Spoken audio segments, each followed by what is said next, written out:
काय सांगाल आज दक्षिण सोलापुरातले जे आहेत ते शेकडो शेतकरी जे आहेत ते महावितरणच्या कार्यालयात लढत दिली आहे, काय कारण आहे? आज आम्ही दक्षिण सोलापुरातले सिंदखेड या गावातले 100 शेतकरी तुम्ही स्वतः आम्ही इथं कार्यालयात आलो आहे. गेल्या 3 महिन्यापासून आज आपलं वीज पुरवठाचं काम चालू आहे आमच्या सिंदखेड गावामध्ये. तरी देखील वीज पुरवठा सुरळीत झाला नाही. शेतकऱ्यांचा फार मोठा हाल झालेला आहे. जनावरांचा हाल झालेला आहे फार मोठा. जनावरांचं हाल बेकार झालेलं आहे आणि शेतकऱ्यांची परिस्थिती फार बिकट आहे.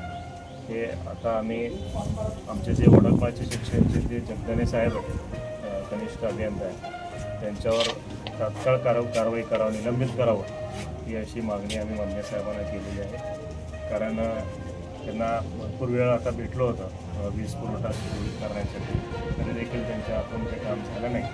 आणि खालच्या काही ठेकेदारांना घेऊन त्यांनी संगनमत करून वेळ घालवला आहे असं मला आरोप करायचा आहे. आणि अशा पद्धतीचं माहिती सरकारकडून निधी आलेला आहे मेंटेनन्सला, तरी देखील प्रशासनाकडून काम होत नाही. ही अतिशय दुर्दैवी बाब आहे. म्हणून तात्काळ कारवाई करावी मान्य साहेबांना अशी मागणी. तरी या घटनेची जी गोष्ट आहे ती तुम्ही तुमच्या पक्ष संस्थेला कळवणार आहे एकनाथ शिंदे साहेबांपर्यंत हा विषय आमचे शिवसेनेचे मुख्य नेते आदरणीय उपमुख्यमंत्री एकनाथजी शिंदे साहेबांना देखील मी या बाबतीमध्ये पत्र लिहिणार आहे. जे साहेब आहेत, कनिष्ठ अभियंता जे आहेत आमच्याबरोबर, त्यांच्यावर तात्काळ कारवाई करावं, निलंबित करावं